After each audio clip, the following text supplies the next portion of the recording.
இன்றே டவுன்லோட் செய்து உங்கள் ஃபேவரட் ஷோக்களை என்ஜாய் பண்ணுங்க. சாரிமா, கொஞ்சம் லேட் ஆயிடுச்சு. ரொம்ப பசிக்குதா? உனக்கு சாப்பாடு எடுத்துட்டு வர்றதுக்குள்ள எத்தனை தடையை தாண்டி வர வேண்டியது இருக்கு தெரியுமா? சரி, சாப்பிடலாமா?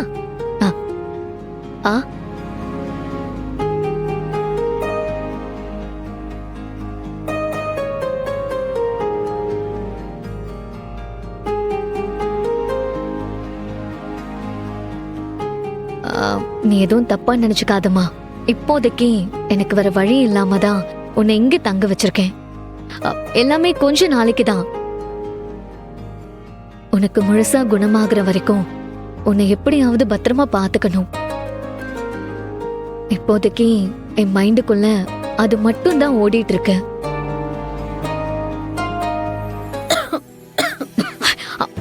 அம்மா, இந்தா.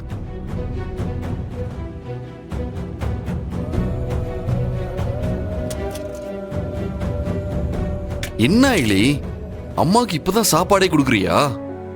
அத ஏன் சிவா கேக்குறீங்க? நான் கிச்சன்ல இருந்து அம்மாக்கு சாப்பாடு குடுக்கறதுக்காக அவசரமா கிளம்புனா செல்வநாயகி அத்தை வந்துட்டாங்க. ஐயோ, அப்புறம் இப்படி வந்த? வேற வழி, சமாளிச்சுதானே ஆகணும். அவங்களோட மட்டும் நிக்கல, அடுத்த ரித்திகா, இந்திராணி அண்ணின்னு 3 பேரை தாண்டி தான் இங்க வந்திருக்கேன். ஒரு நாளைக்கு அம்மாக்கு சாப்பாடு குடுக்கறதுக்கே இப்படி திணற வேண்டியதா இருக்கேன். அடுத்தடுத்து அம்மாக்கு செய்ய வேண்டியதெல்லாம் நினைச்சா எனக்கு ரொம்ப பதட்டமா இருக்கு. ஐலி, இப்ப எதுக்கு டென்ஷன் ஆயிட்டு இருக்க? முதல்ல ரிலாக்ஸா இரு. ரிஸ்க் எடுக்கிறதுன்னு முடிவு பண்ணியாச்சு. இனிமே அதை பத்தி யோசிக்கவே வேண்டாம். எதுவா இருந்தாலும் பாத்துக்கலாம்.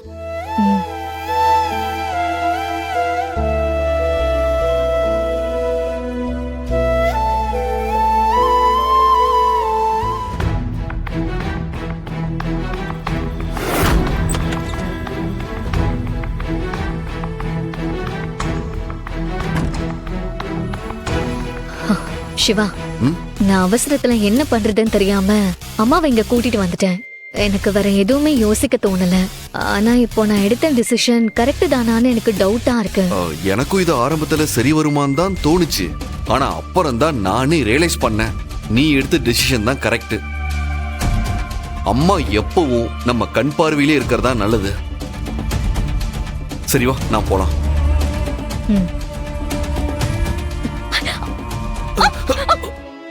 ஐலி, பாத்து.